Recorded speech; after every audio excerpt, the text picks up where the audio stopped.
Welcome to the Editor's Note Comics Podcast. Your suffering will be legendary, even in hell. Central Maine's best comics podcast, by default. Hi, I'm Jackie. Wanna play? Here are your hosts, Zach and Jared. They're here.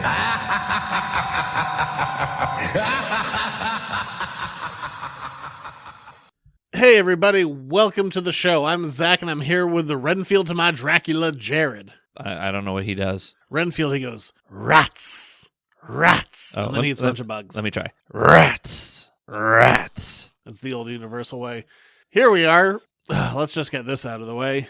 Sorry. Yeah, what happened? I don't know. That was the best show we've ever done. It wasn't. It was fine. It was there's pretty average. average. There's no evidence that it wasn't the best show that we've ever done. It was pretty average, but yeah, we lost an episode. There's no we. You are responsible for the curation and safekeeping of the card. It recorded just fine, but then when I went to plug, because this gets recorded on an SD card, when I went to plug it in, the card couldn't be read, and I tried about 80... You mean we don't use a reel-to-reel machine? No. Oh, okay. I tried about 87 different things, but yeah, there was no pulling that episode last week, so sorry about that. But we will make up for that lost content, including this week, and also in, I guess, potentially next week's, to make sure we get all of the Halloween content we can throw at you. Sling it your way. Mud or egg style, trick or treat, but this time it was a trick. What about a flaming bag of poop on the front doorstep? There was no episode last week. It was a trick. Yeah, you gave the people a giant bag of dog doo-doo in a paper bag on fire, and then they open the door and oh no, and they stomp it and smear it everywhere. I was super annoyed. Like, you have a dog. I mean, you could totally be pulling that prank. I'll know not to open my door. If there's some fire on my doorstep, I'm just going to pour some water on it and then blame you. I couldn't get the episode. I tried, but yeah, the SD card was deceased. So I read that, whatever it was. What was it? What did I read again? We're gonna bring it back. Do I have to read it again? No. Well, it was Batman. We'll have to write down some notes ahead of time. Okay. Because it's going to come back in a very special episode. Oh, it was Batman and Scarecrow. I remember that now. Yes, Batman Haunted Night is what we did. Oh, yeah. It will make a reappearance. Yes. But in a very special yearly episode. Oh, okay. You know what also it did? Like, pushing us back 1 week. Our 200th episode is now packed. It couldn't be more packed for what I was planning already. I'm like, well, I'll just tack that on to something unavoidable that week. Our 200th episode is going to be huge. While we're talking about next year, I don't think I've told you this. Do you want to know what next year is? 2020? Aside from that. Not 2019. Whereas 2019 was the year. I feel like I've done that a ton of times. The year of weird crap. Yes. Have I told you what 2020 is? The year of weirder crap? No. What? Because it's going to be hard to top some of these. Oh, well. Did you see the picture of a raccoon riding a alligator? Yes, I did. Okay, so yeah. 2020 for us is going to be the year of unconditional love. Really? Out of context, unconditional love. Oh, okay. With the exceptions of Halloween and Christmas season, we're going to both pick 5 things throughout the year that we don't need to give context to anyone and just say, I love this unconditionally. It could be an episode of television. It could be a movie. It could be something that's easily readable within a week. Oh, okay. But we're going to tackle next year will be the year of just like, hey, this is a thing that I'm just all about. Oh, okay. I'm all in on that. I like it. I get 5. You get 5. Well, that's 10. What are we going to do with the other 42 weeks of the year? I mean, regular stuff. Oh, okay. If a movie comes out. All right. That's fair. I mean, we're not even doing one in January. We already have to double down in February. I like it. Because the only thing I could cut in January would have been cutting our best and worst of 2019, and I wasn't going to cut that show. No, that's a fun show. Couldn't get cut. So I guess we're going to move on from an apology preamble to the news. Before we get started, does anyone want to get out? It's time for the news. My God, I want to burn through some of this because there's the meaty one. Should we just do the meaty one first? Yes. Let's just get this out of the way. Picard. Yes. Holy hell. This looks like it's going to be amazing. Picard had its second full trailer, and let's just hit the biggies. What's up with Data? It's aside from not looking like he's from 1987. I mean, Brent Spiner's not young. That's what that is. And I mean, they might tighten it up a little bit in the show, but also I forgive it for being a TV budget. Yeah. I roll with it. He's there. Great. I'm happy he's there. I mean, it's not that Data hasn't had a past history of altering his look to try and age himself. I mean, he had the beard. He did have the He had beard the skunk in stripe. One scene in one episode. You're right. It's a fine beard. It's a stately beard. You know, there's a deleted scene in that episode where he went totally, because that beard is supposed to be like him mirroring Riker. There's a deleted scene of him with it bald See, it's to go with Picard. so it's not unlike Data or without the I realm don't of his care. character. I get it's a TV budget. I'm happy he's there. I'm going to forgive every ounce of his age. Can we talk about the amount of fan service in this trailer too? I think, God, what do we get? You get the old uniform. Yes, we get Data and Picard in the old uniforms, which says dream sequence because Picard only has the 4 dots, and we've established that he's Pips. an admiral Those are called now. pips. But he has the 4, so that's not the 4 admiral pips. uniform. Say it. 4 I'm not saying it. pips. Refuse. Okay, go on. Data has his uniform, but so I guess there's a dream sequence, but he has to be back in real life too, right? It can't just be Well, I think Data in a it's going to dream be sequence? like B4. Yeah, but B4 was downloaded with all the memories of Data. But also, it looks like the Federation is building an army of androids with positronic brains. Okay. From that one shot. That's what I'm inferring. And also Picard going like, the Federation! I don't think he said it quite like that. But do you know that they have that shot? And it's Yes. just a bunch of androids. So I think no matter what, even if we start with dream sequence Data, I think we're going to get real Data by the end, if not in the beginning. I'm not sure. Or it might be B4. It might be B4 like malfunctioning. He can't quite get to Data, and Picard just has these dreams of yesteryear. I don't know. Could be. We get one shot of Hugh. Yes. Looking very un-Borg-like. Very Hugh. Man. I mean, not a ton. I still think that girl is gonna that Picard is trying to save is a Borg queen. I think she's the new Borg queen. That's still my guess. I could be wrong. They have not confirmed that in any sense, as far as I know. Yeah, I don't think it. I think it does revolve around the Borg, but I don't think she's a Borg queen. I think she is, but we'll see. Oh, we got a little bit of 7 and 9 looking like a badass. Do you think that the person that she's cradling to death is Chakotay? Because the two of them end Voyager in a relationship. Maybe. It could very well be. I can't. It's just the back of his head, so I can't tell. I like Chakotay. I mean, Voyager is a hit and miss show. Yes. Overall, I like it. I'm in the midst of I think my first full proper watch. I saw a lot of it when it was coming out, but I'm sitting down for like my first like top to bottom right now, and I like Chakotay. He's a little dry, but Yeah. I don't know. Is he dead? Is he not? Unclear. He's certainly not well. And I think we're going to get a lot of PTSD with Picard because we had that, the initial teaser was like, why did you leave Starfleet, Admiral? Like, you led the greatest rescue mission of all time. Which leads me to believe it's not the scimitar battle. No, yeah, I agree, because we get that stuff in between Data be like, do you want to finish it, sir? And we get all those shots of just lasers firing and whatnot in between. Phasers, not lasers. Phasers. Yes. Thank you. Be accurate. How dare you question my Star Trek love. Damn right. So we get that. And of course, the biggie, grumpy old Will Riker. I don't think he's grumpy. He's so grumpy. He has 3 lines and 2 of them are just screaming from another room. Well, I mean, he's in the house cutting up whatever he's cutting up in the kitchen. His kid is yelling at him. Yeah, because Picard loves to find old captains just cooking.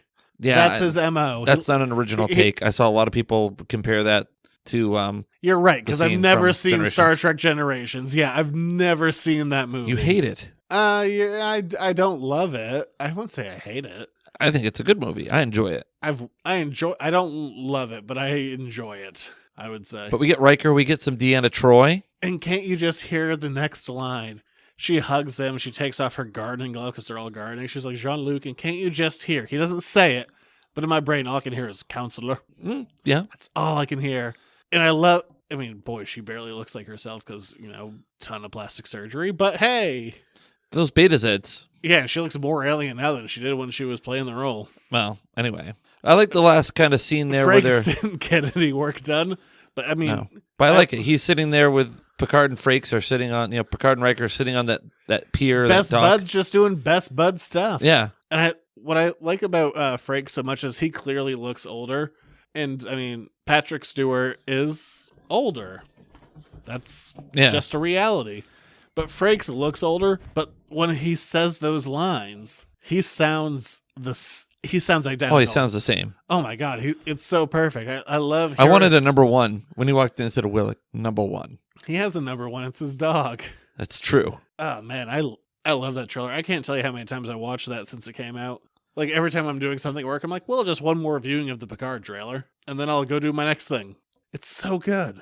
I'm more excited for this than I've been for anything TV related in a long, long time. It was really funny for me because I watched this and I'm like, oh my God, I'm so in love with this. I love Star Trek so much. I'm like, and then it was a good number of hours before I got home. I'm like, all right, I'm doing my Voyager rewatch. Let me just throw on the next episode of Voyager. And then it's like, for me, it was like, and here's Neelix doing his own Essential podcast. I'm like, that's right. There are ups and downs to Star Trek. Yeah. Because I didn't need the Neelix cooking show. Did you see that the guy who played Nog died? Yeah, he was old. He wasn't old. He was like 50 something. Yeah, and that's a bummer. it is. I don't know his work outside of anything other than that, but yeah, no, I mean that was a fun character. So there's that. Yeah, sorry to see he passed. All right, I think that's in this show that's literally nothing but pop culture. I think that was the biggest geek out moment. Yeah, that's a massive pop culture though. I want it so bad. Except for the one scene where they have like Picard in a sword fight, like he's dueling. I'm like, That's established. He's a fencer. yeah, but still, Why not, with his age. dude? He probably still plays Precy Squares. Also got this week, Rick and Morty had its season 4 trailer. Looks fun. Usually a 10 episode season has been cut to 5 apparently. Yeah, looks a lot of fun. Make it quick. I like the show, but I was immediately concerned that 2 of the more annoying aspects were brought back on this trailer. And those would be what? Anything that starts with Remember, you're opening yourself up to yeah, unwarranted hate from the internet. anything with an M in it, I guess. Mr. Poopy Butthole was in there, which is kind of an annoying thing that people do a lot. Or the Meeseeks. Mr. Meeseeks. There's a little box you can press, and then a Mr. Meeseeks pops out, and then they do whatever task you ask them to do as long as it's doable.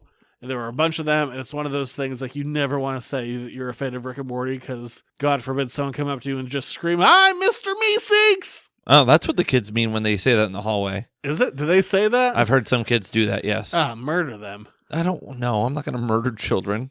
And then you just go, I'm Mr. Poopy Butthole. No, I don't think I want to do that. That would only open... He's a different character. Yeah, but I don't think I want to say to my kids, I'm Mr. Poopy Butthole. Yeah. So as much as I'm excited to see the show come back and the trailer looks good, at the same time, it is hard to be a fan of that show.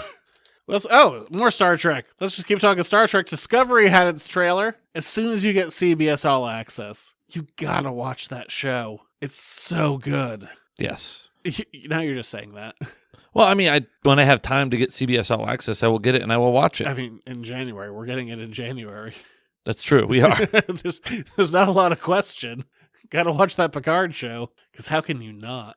But yeah, Discovery had its trailer for its 3rd season. I love the 2nd season, the inclusion of Captain Pike and the Enterprise and that huge battle at the end. But they're going, for what was a prequel show is now going to be a sequel show, because they're jumping deep into the future, so they don't have to worry about continuity anymore. I like that. It's a smart play on their part. Yeah, but man, I love, and I really don't love a lot of shows anymore. There's a lot of shows I'm like, that's fine. But I love Star Trek Discovery, and seeing that, just that little tease for that 3rd season, I'm all about it. I can't wait to see it. I like the pilot episode a lot. I just haven't stuck with it. You just didn't buy the streaming service. Correct.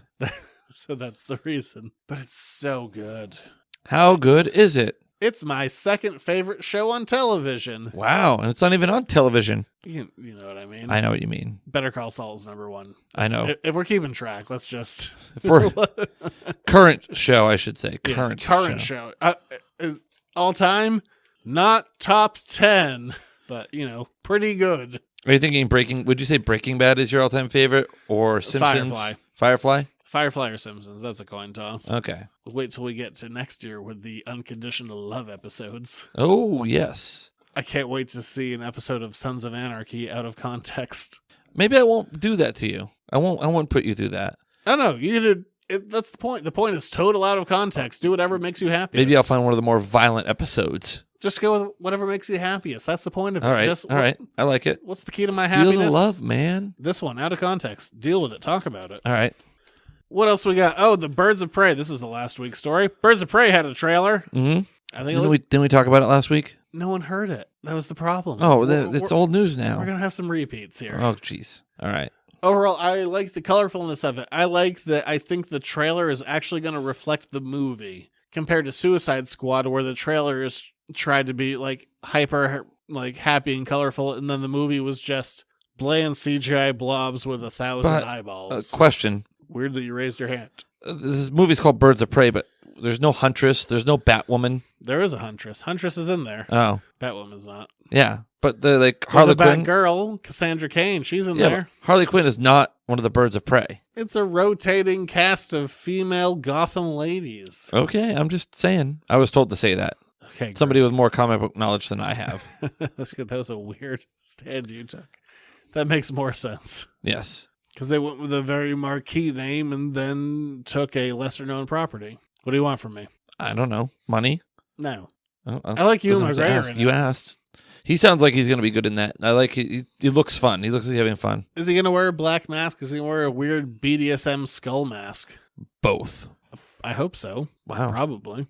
Like the Gimp? From Pulp Fiction? Yes. Weird 1994 reference, but yeah, kind of. Okay, there we go. It's just for people who might not know what a BDSM mask looks like. The guy who lives in a box? I mean, not anymore. He's dead. What? Did he die? Pretty sure he died. I don't remember. I think he got shot or hung. Maybe he got hung. Why did you bring up the Gimp? Well, I don't know. Weird. Okay. Yeah. Zed's dead. Yes, he is. It's a chopper. It's not a motorcycle. It's a chopper. Man, she wants to have a little pot-belly baby. I know. Hey. I think it's on Netflix. Go watch Pulp Fiction, I guess, kids. Mm-hmm. Now that a weird part of it's been spoiled. I knew that movie before I saw the movie because we had it on tape. I knew some of the scenes from Fun Loving Criminals. Yeah. Because they did a song Scooby Snacks that took a bunch of clips from Pulp Fiction. So before I was old enough to see Pulp Fiction, because, that came out in 94, so I would have been 6 at the time. I knew the song Scooby Snacks. So when I saw the movie, I was like, oh, that's where that came from. Aha. Dun, dun, dun, dun, dun, dun, dun, dun. It's a good song. Yes. Do you know that song? Yeah. It's a good song. Martin Scorsese this week said that he considered the Marvel Cinematic Universe A roller coaster. not cinema. Yeah. It was like an amusement park. Yeah. And my response to that is very similar to Samuel L. Jackson's. Yeah, everyone has a different opinion and likes different things. Don't worry about it. Yeah. Who cares? I don't need everyone to validate my, oh man, you don't like that thing that I like? I have to question it forever. It doesn't matter. It doesn't matter. It doesn't have to all be edgy gangster movies to be good cinema. Well, I mean, he's in his 70s, and I will go with an SNL thing from this week where Kate McKinnon was playing Elizabeth Warren. She's like, I'll quote my grandson when he brought me to Avengers Infinity War. This ain't for you. Yeah. Yeah, totally. I'll roll with that. That's kind of how it is. Not everyone has to like everything. Don't have your own personal worldview rocked by someone else. Doesn't matter. I like most Scorsese movies. I like most of the Marvel movies. I don't like them all unconditionally, and that's fine. We'll bring up Scorsese later. You like what you like, and that's it. Yeah, you don't like what we're talking about later. What? Spoilers. It's been a while since you've hated a movie. Oh, I hate this movie. All right. A little bit of comics news. Donny Cates and Nick Klein will be taking over Thor from the Jason Aaron run, which I consider to be the second best Thor run of all time. So big shoes to fill. But as we've mentioned many a time before, Donny Cates books sell like hotcakes. Donny Hotcakes, as we call him around here. Hotcakes. Don Cates. Donald H. Cakes. I don't know. To be honest, I didn't really like the cover design of their new #1, but to be fair, it's coming off of something different, so I will reserve judgment until I actually read it, because he's usually good at what he does. And then to the surprise of no one, Wolverine is getting a reboot series. But I tell you what, I have not had Wolverine's had a lot of ongoing stuff like since the 80s. I have not had a lot of luck with Wolverine solo series as a retailer. Really? I think the bubble might have burst on him. I don't know much about that aspect of things. I'm just asking a clarifying question, that's all. Yeah, it's going to be written by Benjamin Percy, who's been doing the Wolverine podcasts, and art by, oh boy, Victor Bonadavitz. Definitely pronounced that wrong. Bonadavitz. Bonadavitz. I don't know. Either way, the series is getting renewed, and I'm not expecting crazy sales from it, just because Wolverine sales seem to be lower. I think Marvel thinks the character is cooler than the consuming public thinks he is. Yeah. It's my assumption of it. Well, you do have your finger on the pulse. But from there, we're going to move on to This Week in Comics History. It's a thing we do every week where we look back, but this week we're looking back 2 weeks. Play a theme. Superhero landing coming up. This week in comics history. Oh, we're doing 2 whole weeks of comics history? I just picked up the biggies. Oh, okay. So some of these you've heard before, but the listening audience hasn't. One of the more interesting Marvel heroes, I think, of all time, Patsy Walker, first appeared in Miss America magazine #2 in 1944. Hey, let's see if you were paying attention last week. Why is Patsy Walker interesting? She becomes somebody important. I wouldn't say important, but she does become somebody. I'm giving you half credit on this one. Is she a Marvel or DC character? Marvel. Oh, doesn't she become Captain Marvel? No. Damn it. Patsy Walker becomes... Give me a hint. She was originally in romance comics when superhero things weren't happening in the Marvel. Oh, she doesn't become Harley Quinn, does she? No. Patsy Walker originally in 1944 started as a romance book. Romance books are the best-selling comics of all time. But eventually romance books went away and the age of superheroes came in. And in Fantastic Four Annual #2, she returned, saying that her comics from before were all things that her mother had put together. And then she became the superhero character of Hellcat. So she is a very rare crossover from pre-Marvel times. It's just a weird history. Kryptonite first appeared in 1943 in the Adventures of Superman radio show. Oh, yeah, that's right. They made a pink kryptonite. I was eventually going to get there, yes. There's been all kinds of kryptonite. There's been a green kryptonite that zaps Superman powers, a red kryptonite, a black kryptonite, an orange kryptonite, and every color of the rainbow kryptonite, including a pink kryptonite that did what? It made Superman homosexual. It turned him gay, and it's not in a very progressive sense. It's only 1 page, but it is infamous for being kind of terrible.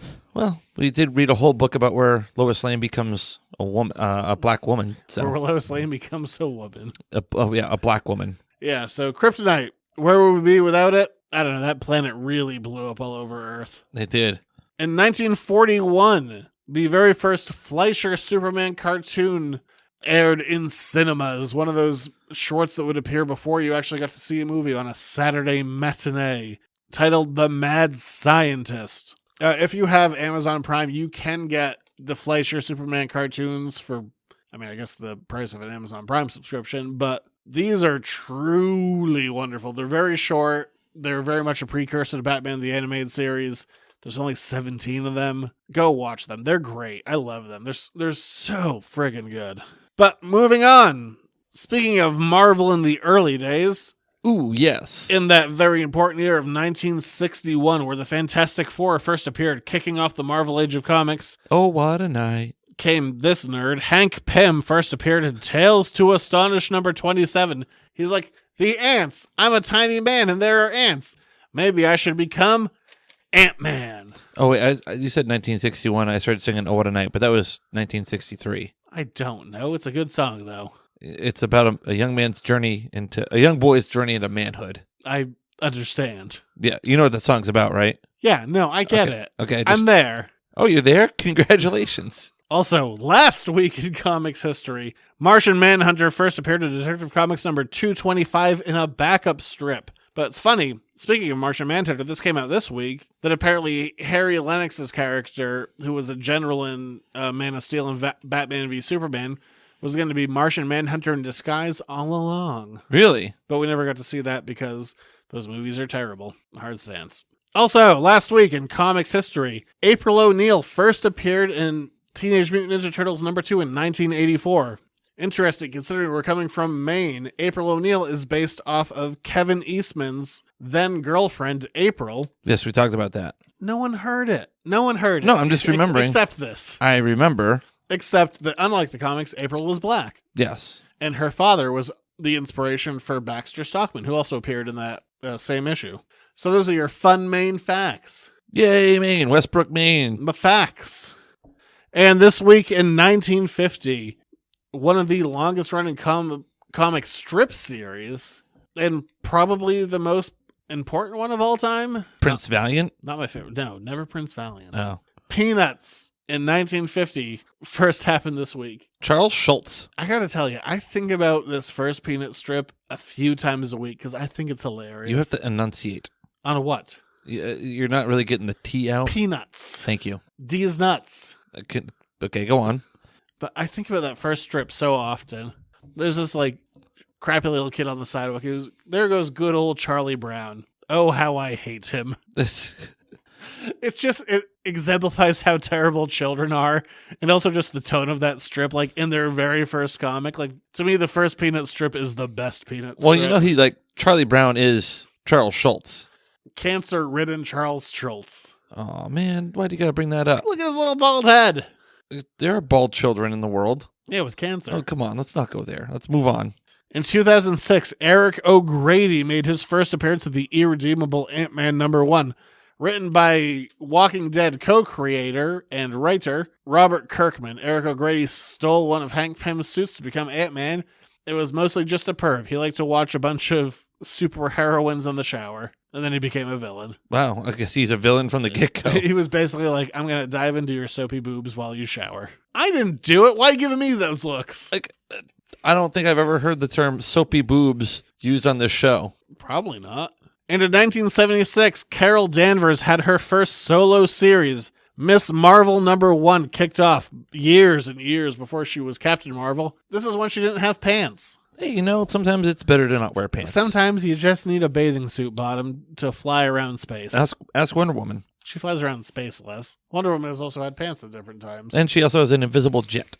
Sometimes she doesn't have pants. Sometimes she's like, yeah, bathing suit bottom. That's the way to go. But why does she have if she has an invisible jet and can be seen flying it, are there other people in the invisible jet? Or is she just flying and pretending she has a jet? How do you think jets work? It's not like she's flying a Delta Blue flight with a bunch of passengers. No, but if she's flying the invisible jet, but you can see her as she's flying, is there anyone else on the jet? Let's say somebody else gets on the jet with her. Can you see them? No one's in the jet. So is she just... Were they lazy and say, well, she can fly, but everyone else can fly, so we want to make it sound like she's flying something that you can't see? In 1980, Elektra first appeared in Daredevil 1968 by Frank Miller, Matt Murdock's mysterious Greek girlfriend, who immediately died by one of the most obvious metaphors for sexual violence ever. When she was stabbed with a sigh going through her, it's a whole thing. Okay. It's very obvious. And also this week in 1989, Cable first appeared in his first Cable-iness. I never had cable TV growing up. Oh, you mean Cable the character? I mean, he had been around before as Nathan Ascani or whatever. He was a little baby. Then he went away. And then he came back in the future as Cable in New Mutants. So this is the first time. First time was what, 89? People started laying Cable on the paper there.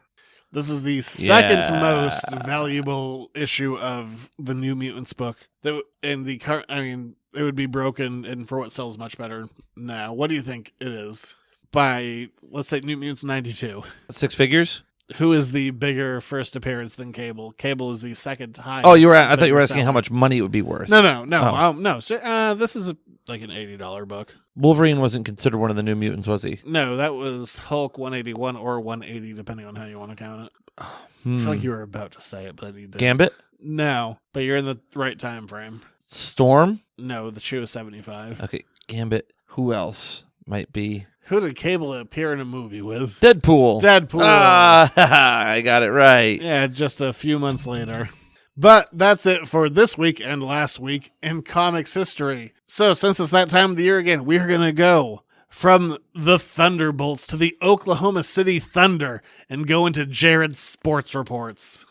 He's running down the middle by the 50. He's at the 30. Bare-chested. The guy is drunk, but there he goes. Oh, and they tackle him at the 40-yard line. It's time for another Jared Sports Report.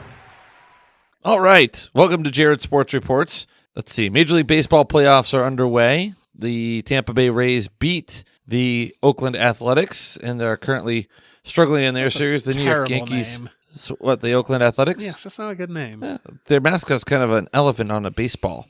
So you've got that's going on in the heat of the baseball playoffs. The Cardinals, the Twins, they're all in it. Actually, the Twins are right now because they got swept by the Yankees. Let's see. What else? I'm moving on from baseball. Not really feeling the baseball this week. Because you're not watching it? Correct.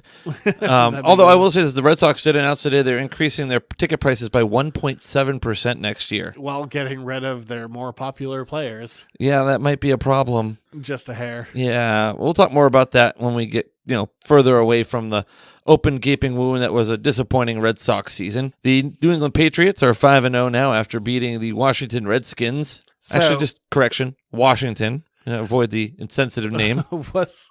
But was there a question there? Was there ever a question? No, although they did trail for a short time in that game before they really just kind of, went to town. Okay, so who's going to win next week, Washington or Miami? Because it's 2-0-0. Probably teams. Miami. You think Miami's going to lose? Well, Washington just lost their head coach.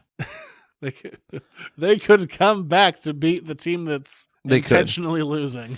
So there's that. Let's see. What else is there? Rob Gronkowski has announced his return to the NFL. Really? Yeah, as an analyst for Fox. That'll be good. That was a big bait and switch. Yeah, that's why people are like, Rob Gronkowski back in the NFL as a broadcaster. It's going to have kind of some spot analyst pieces on like Fox Sunday Countdown. Fox Why not? Countdown. That's good money. That's perfect. That's great money. It keeps him involved in the game. He's a marketable commodity. You don't have to work that hard and you get a bunch of cash. Yeah, totally do that. Exactly. Like, look at us. We work very hard and get no cash. I know. Yeah. I've been aware of that for almost 5 years. I've been in public education for almost 10 years. Oh, yeah. NBA preseason has started up. I was going to say, China. The NBA has a bad stance. Yeah, End of story. Yes. Taco Fall is well loved. People are going crazy for Taco Fall. Tommy Heinsohn loves Taco Fall. Yes, he does. Yeah, he came in. He's like, things are getting wacko with Taco when he has a blocko. Yeah. Tommy Heinsohn, famed Celtics broadcaster / player / coach / old man who yells things, and I kind of love him. Yes. Yeah, I don't know how to feel about the whole Taco thing because it still, despite like players and coaches saying like he's a good guy, he's trying really hard, I still feel like people are gravitating to him for the freak show element, and I don't feel super about that because he's 7'5" according to the new measurements. Yeah. But the other piece, is he's entertaining. He is. I mean, he'll be great in Portland because that's where he's going to end up initially. And you know what? I would pay money to go see him play in Portland. I mean, there's only one roster spot left unless they cut someone, which, I mean, cut Shemi. He has the coolest hair on the team, but I have the coolest hair on the podcast. Are you going to cut me? I do have long locks right now. You are. My hair has gone buck wild. It really has. I almost kind of want to pay for you to get a haircut at Water Street Barber Salon. But yeah, I don't know. Cut Shemi. I think you'd enjoy it. Just cut Shemi. Maybe it'll be my Christmas present to you. He's big and he's strong and he's a decent defender, but he can't shoot to save his life. When I saw you in the parking lot of the Circle K the other day and your hair was all slicked back, it was not a good look for you. That's how it starts in the morning and then it grows. I see that. This is also not a good look for you unless you're going for like wild animal. I don't know. I don't know what to do with Taco. I think he's going to, if he makes a roster spot, I think you got to cut someone because, boy, there were some good guys who hadn't made the roster who were doing some crazy stuff at the first preseason game. Also, it's the first preseason game. It means exactly. Nothing.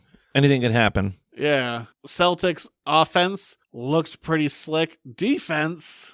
It's the first preseason game. That's true, but it still looked terrible. There were very few people who were good on defense. So that's concerning. And there's still the big man problem of who's really going to be the starter, who's going to be the guy to carry the weight. And to be fair, I'm not concerned about it yet. I will be concerned about it if they don't make a move by the trade deadline. Okay. Then it gets real.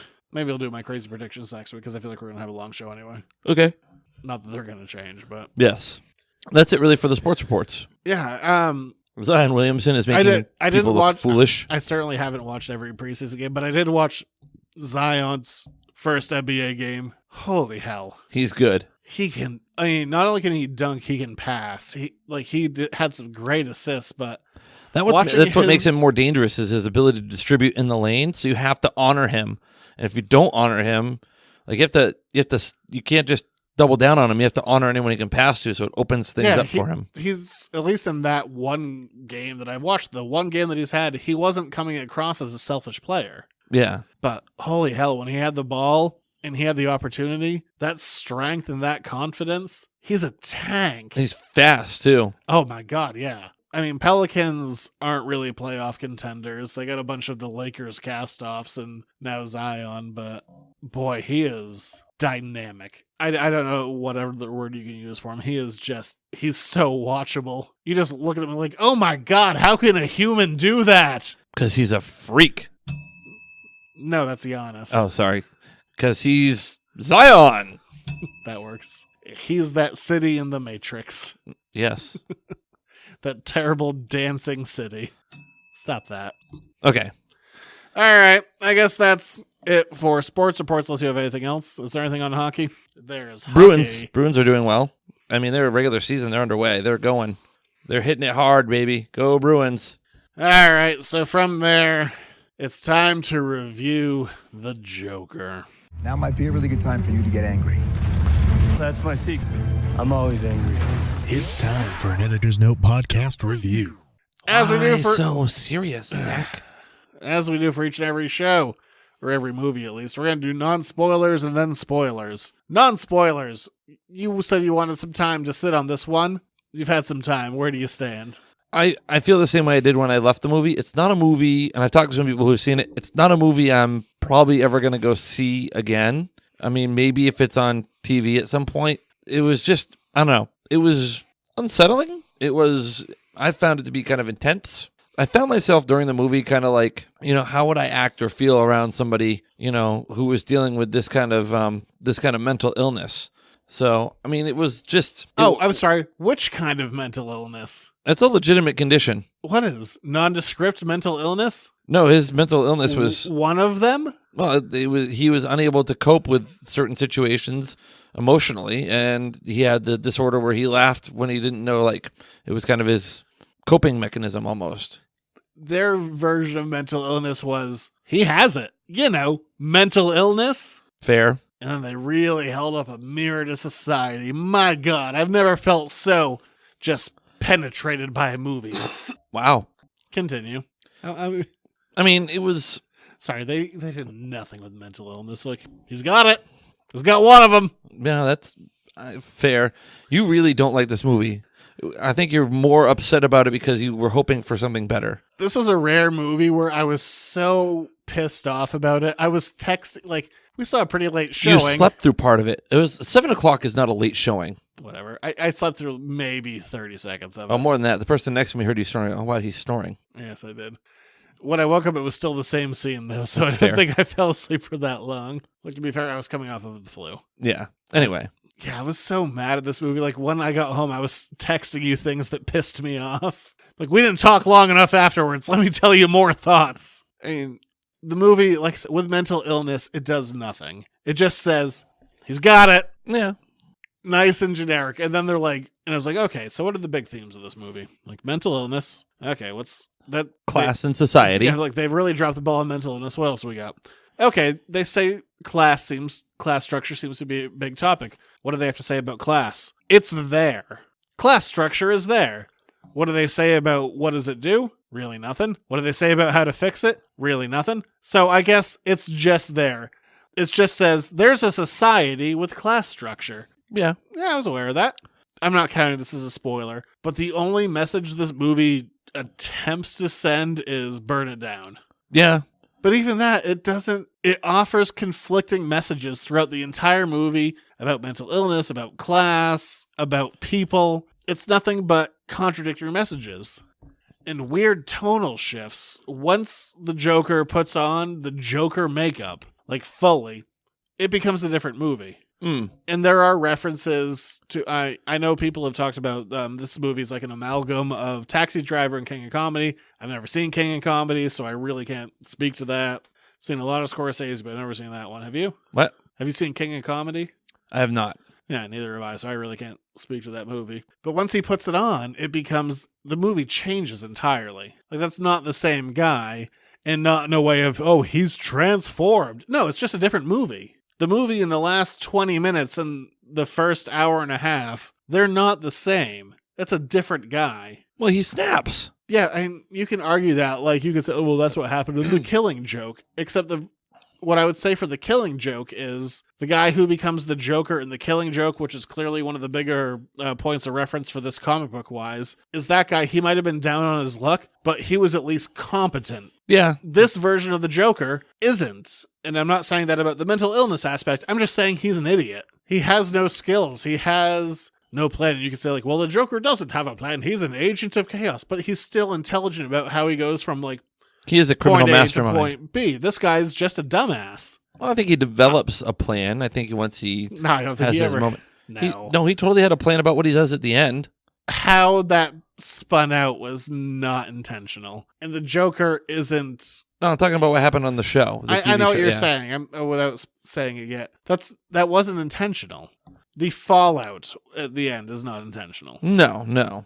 He's just an idiot. See, I think that I'll give my theory because I don't think it's a spoiler. I don't think he actually is in this alternate universe would be the person who becomes the Joker. I think he just inspires the person. It's left kind of ambiguous as to whether or not he really becomes the Joker or not. I think it's pretty clear. That movie thinks it is. Oh, okay. I mean, I guess like at the end when he says, I've got a joke, but you wouldn't understand it. Like you hit down on the little table. Like, was that a reference to a Joker line or? No, or is it just total anger with the movie? I only caught one line that was kind of a direct reference. So to me, this movie, it plays at trying to be deep. It plays at trying to be intellectual. But I don't think this movie has a thing to say in the world. I think it's pointless. I think it's terrible for trying to pretend that it's something that it's not. I don't think it was terrible. I mean, I can see where you're coming from, but I also think it was I thought Joaquin Phoenix was very powerful. I thought his performance was really, really solid in this. His performance is by far the highlight. I don't think it's particularly well shot. It's clearly supposed to be New York.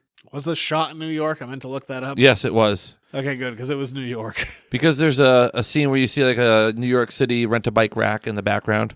That's what told you? Well, no, I read about it. Okay. Because I was watching, this is New York. Oh, yeah. Not Gotham. Yeah. All right. On our patented rating system of seat in theaters, red boxes, or don't bother, I'm giving this a hard don't bother. Wow, it's been a while since you've done that. I don't like this movie at all. It made almost $100 million in its opening weekend. Biggest October opening ever. Well, I'm so glad I can contribute to its marketing. I'm going to say give it a red box. Yeah, no, not for me. All right, let's go into the spoilers, which I have a feeling won't take very long. Well, I wrote my notes down when I got home. I was doing these at 11 o'clock at night. I was just pissed off. Look out! There's spoilers ahead! This movie also has 17 endings. I haven't seen the movie this many endings since Return of the King. Yeah, you did say that. Where would you have ended it? I would have ended it after he shot Robert De Niro in the face, and they go to the black of because it's the 80s, and they tell us that a million times, where you just got the blank Indian on the TV. Oh, where he goes, that's life, and that's... Yeah. Yeah, that would have been a good ending. But instead, from there, they have to pull out from that TV set, because this was live TV, he's on there and he shoots Robert De Niro in the face. And they pull out and there's that TV. And then all these other TV screens start popping up and they start showing people either reporting on the violence or they're showing the violence. But then about every other TV screen is an advertisement. I would also like to know advertisements that exist today. So all those people or all those companies had to pay into that movie to get shown in that scene. And it pulls back and they're like, look at this. Consumerism is bad and you pay for your violence. But again, because these are all companies that still exist today, all those motherfuckers had to pay into this to promote themselves in a message that was supposed to be consumerism and the way you consume violence is bad. Not only is this movie hypocritical, it has no message and it sure as shit doesn't have any balls. Wow. Is that your spoiler review? Yes. How about let's go back to kind of the beginning. All right. What about some of the other things? There are long stretches without dialogue and the music. The movie likes to play. Yes, it likes to play with the 70s and 80s Scorsese movie with slow pacing. But I will say this: there were things in the movie that were predictable way ahead of time. Like on the subway. Like once he had the gun and he's on the subway, and those guys start. I was like, those three guys are dead. How do they know all the lyrics to Send in the Clowns? I wanted to poke you and say, hey, remember that time that we were supposed to sing Send in the Clouds playing a game of Quelf and we didn't know what that song was? No, but I'm sure I couldn't pull the lyrics out now, and I couldn't pull them out then. No, but I mean... But that's another thing with this movie, is he kills those 3 guys early on. And in watching this movie has, as I already mentioned, has 17 endings, but it doesn't know how to do an Act 2 break. The Act 2 break for basically any movie or any story, Act 2 is the all is lost moment. That's where things can't get any darker than they are. And this one has about 5 Act 2 breaks, and I keep on going, well, he already killed those guys, so he killed his friend, so that's not really a surprise. Well, okay, that's the second time we found out that he was adopted, so that's, I guess that's not it. Like, he killed his mother. I guess that might be it, but I mean... Getting ready to go on the TV show, the Robert De Niro show. They just don't have a good Act 2 break. And the one thing, this is actually something I like about the movie, because I know I'm ragging on it pretty hard. It comes up in the movie that he might be Thomas Wayne's bastard child. Yeah. And they're like, and then they say, no, he's not. But then they sneak a little thing in towards the end when he's like discovering his origin or lack thereof, where there's a photo of his mother where Thomas Wayne essentially wrote, I forget what he said. It was like your smile. Nice ass. It was a nice smile. So maybe they did have a thing. Or did he write it on the back? I will say that it took Thomas Wayne down off that pedestal. He's kind of a jackass. Yes. But that kind of would be an interesting kind of dynamic to explore if Batman and the Joker were really brothers. Yeah, because we had to sneak a Batman origin into this. Oh, yeah, at the end. Oh, my God. One of the 29 endings. I would have it'd been nice if they didn't do that. As soon as they showed the marquee poster with Zorro, I was like... Zorro the Gay Blade? I'm like, no, are we really doing this? They did it. Damn Frank Miller for drawing that panel with the pearls flying everywhere. I thought it was a little clever, to think that, it was all this chaos of this fool. Well, you know how clever it is, because this movie is just flipping the genre on its head. You remember how we first saw the Joker responsible for Batman's origins in 1989? Well, thank God, right before that happened, we saw a police car with the license plate 9189. That's how much it's flipping and it's on its head. Remember, it's an alternate universe story. Oh my God, it's flipping and it's on its head. It's an alternate universe story. The numbers can't even be the same. It's not 1989, it's 9189. They reversed them a little bit. It's an alternate universe. I don't like this movie. What about when he kills his coworker? What's the point? He's already killed people. I know he's capable of killing people. But that was one of the more brutal ones. But then the little midget guy, he let him free. But it was kind of messed with you just a little bit, because I'm thinking, oh wait, he can't unlock the door because the door was locked. And then he's like, I'm going to let you go. And then he kisses his forehead. How did he make it from there to the Murray show without having the midget guy call the cops on him? But that's that problem with that Act 2 break where it's just why did he kill the doctor lady at the end? Or did he? Is it all a dream? Could the whole thing be a dream? Because it could be.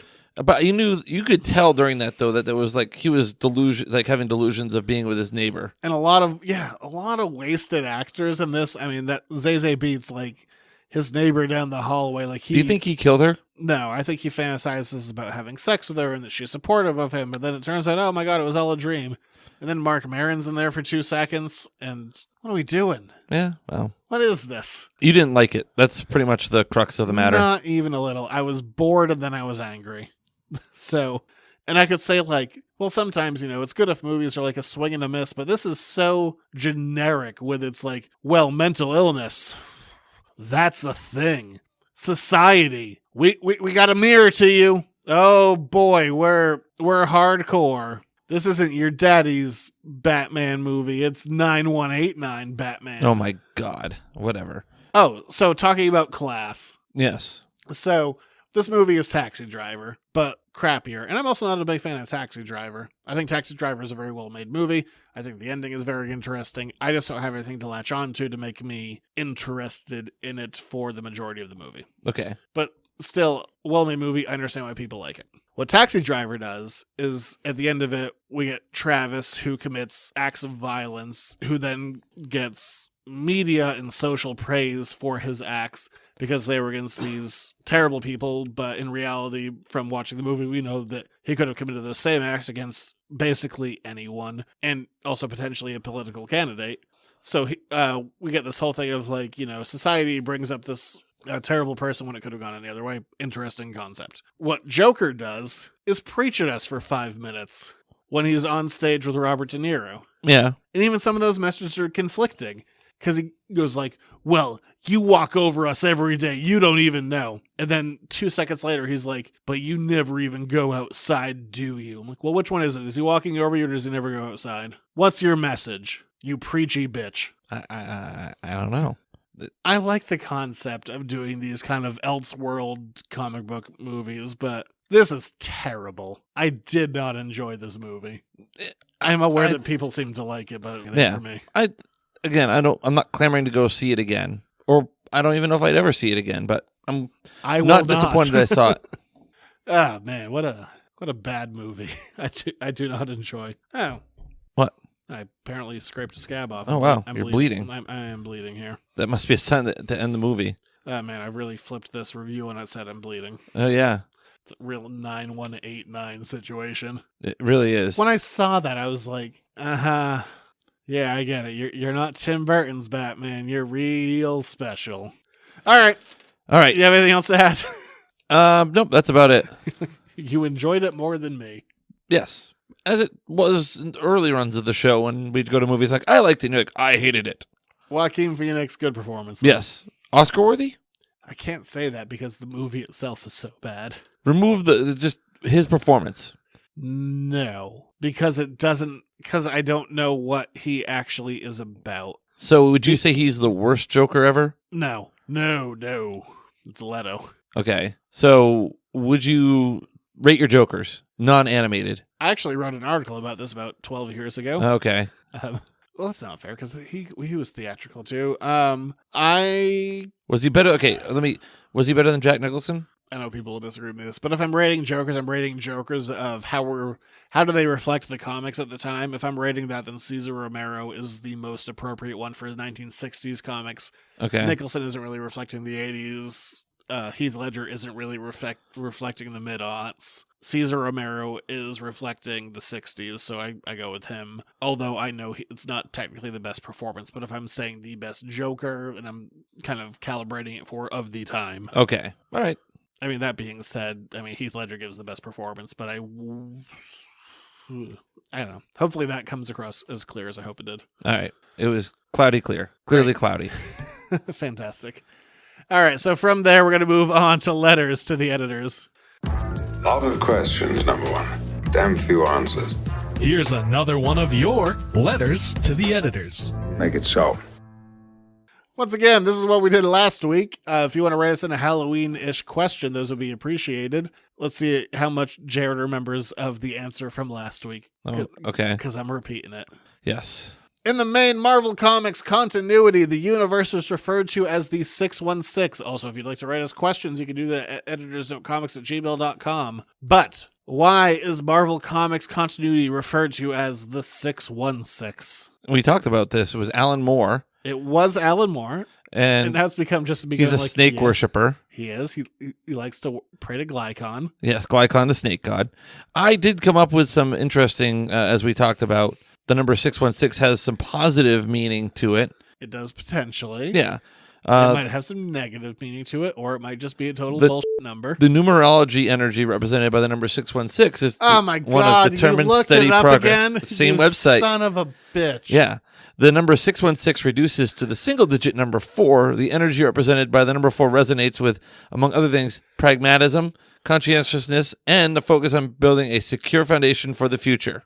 So, anywho, the reason, and I ended up diving down a deep rabbit hole for this, 616 might exist for one of two reasons. There is nothing in stone about it. It might just be a large number to be subversive compared to DC Comics. The main DC Comics universe is Earth 1. So instead of being Universe 1 for Marvel, Alan Moore introduced the idea of the multiverse in his Captain Britain run, with the idea that Marvel Comics was just one in a great many universes, but far less self-important than the way DC portrayed it. Or there is another school of thought that Alan Moore, using biblical numerology, chose 616 as a number that could be potentially misinterpreted as 666. It's unclear. 666, of course, the number of the beast, but it also... 616 is the number of the angel, by the way. Well... I got that from my numerology website. Yeah, great. But 616 might actually be the number of the beast. It might be a mistranslation. So the idea is potentially that Alan Moore was telling Marvel that they were literally the worst. They were the devil's number. Wow. Did Glycon tell him to say that? Potentially. Okay. So those are your options. But because it's Alan Moore, it might be the 616 thing of a potentially misinterpreted number. Yeah, because he's real specific with everything. He is very anal. Anyway, you came at me with fewer number facts. No, because you got all snooty about it. I heard them. They were the worst. I got one number that matters to us. It's $1. If you go to patreon.com/editorsnotecomics, $1 a month gets you this show a day early when Zach actually produces it and puts it out there and doesn't have some sort of computer malfunction. Yeah, you're right. I just love skipping these. I know you don't.